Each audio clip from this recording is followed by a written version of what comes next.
റാവൽപിണ്ടിയിലെ വിമാനത്താവളം ഉൾപ്പെടെയുള്ള പ്രധാന സൈനിക താവളങ്ങൾ ആക്രമിക്കാൻ ഇന്ത്യ ബ്രഹ്മോസ് മിസൈലുകൾ വിക്ഷേപിച്ചപ്പോൾ തങ്ങളുടെ സൈന്യം അശ്രദ്ധയിൽ കുടുങ്ങിപ്പോയെന്ന് പാകിസ്ഥാൻ പ്രധാനമന്ത്രി ഷഹബാസ് ഷെരീഫ്. ഇന്ത്യ പാകിസ്ഥാൻ സംഘർഷങ്ങളിൽ പാകിസ്ഥാനോടൊപ്പം നിന്ന ചുരുക്കം ചില രാജ്യങ്ങളിൽ ഒന്നായ അസർബൈജാനിൽ നടന്ന ഒരു പരിപാടിയിൽ സംസാരിക്കവെയായിരുന്നു പാക് പ്രധാനമന്ത്രിയുടെ തുറന്നുപറച്ചിൽ.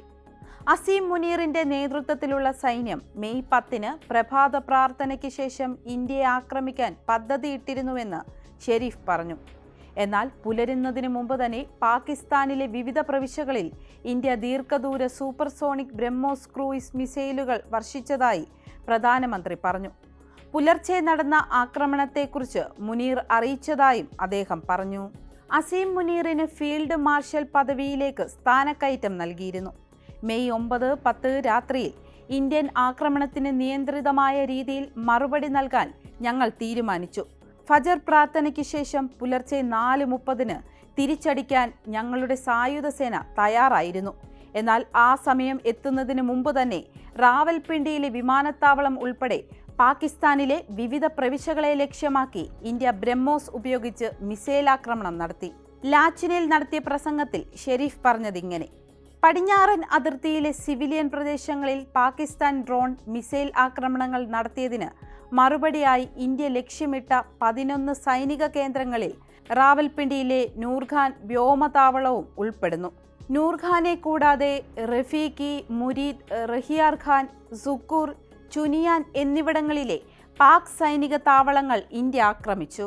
സ്കാർഡു, ഫോലാരി, ജേക്കബാദ്, സർഗോദ എന്നിവിടങ്ങളിലെ വ്യോമതാവളങ്ങളിലും ഇന്ത്യൻ തിരിച്ചടിയിൽ വലിയ നാശനഷ്ടം സംഭവിച്ചിരുന്നു.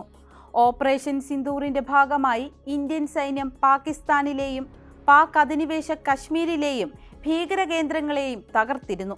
ജെയ്ഷെ മുഹമ്മദ്, ലഷ്കർ-എ തൊയ്ബ, ഹിസ്ബുൾ മുജാഹിദീൻ തുടങ്ങിയ ഭീകര സംഘടനകളിൽ പ്രവർത്തിക്കുന്ന 100-ൽ പരം തീവ്രവാദികൾ ഇന്ത്യയുടെ ആക്രമണത്തിൽ കൊല്ലപ്പെട്ടിരുന്നു. മെയ് 7 പുലർച്ചെ 1:44 ഇന്ത്യ സൈനിക നടപടി ആരംഭിച്ചത്. ലക്ഷ്യങ്ങൾ തിരഞ്ഞെടുക്കുന്നതിനും ഭീകരരെ കൊലപ്പെടുത്തിയ രീതിയിലും ഇന്ത്യ സംയമനം പാലിച്ചിട്ടുണ്ടെന്നും ആക്രമണത്തിൽ പാകിസ്ഥാന്റെ സൈനിക കേന്ദ്രങ്ങളൊന്നും ലക്ഷ്യം വെച്ചിട്ടില്ലെന്നും കേന്ദ്ര സർക്കാർ പ്രസ്താവനയിൽ അറിയിച്ചു. ഇതിന് തൊട്ടു പിന്നാലെയാണ് ഇന്ത്യൻ സൈന്യത്തിന്റെ സോഷ്യൽ മീഡിയ അക്കൗണ്ടുകളിൽ ഓപ്പറേഷൻ സിന്ദൂർ എന്ന പേരിലുള്ള പോസ്റ്റർ പ്രത്യക്ഷപ്പെട്ടത്. പഹൽഗാം ഭീകരാക്രമണത്തിന് ശേഷം ആഴ്ചകൾ പിന്നിട്ടിട്ടും രാജ്യത്തുടനീളം സൈന്യം അതീവ ജാഗ്രതയിലാണ്.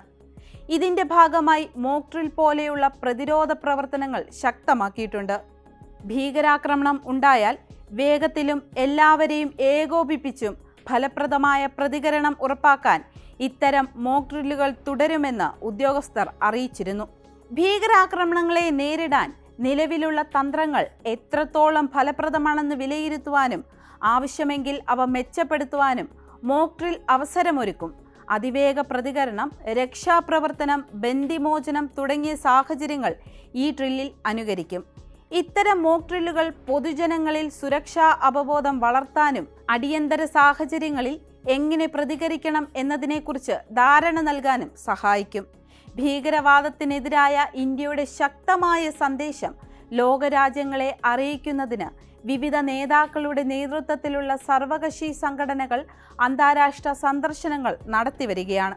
ഭീകരതയ്ക്കെതിരായ ഇന്ത്യയുടെ ഒറ്റക്കെട്ടായ സന്ദേശം പങ്കുവയ്ക്കുന്നതിനും അന്താരാഷ്ട്ര സമൂഹത്തിൽ അവബോധം വർദ്ധിപ്പിക്കുന്നതിനും സമൂഹത്തിലെ അംഗങ്ങളിൽ നിന്ന് ശക്തമായ പിന്തുണ ലഭിക്കുന്നതിനും ഈ നീക്കങ്ങൾ സഹായിക്കുമെന്ന് പ്രതീക്ഷിക്കുന്നു.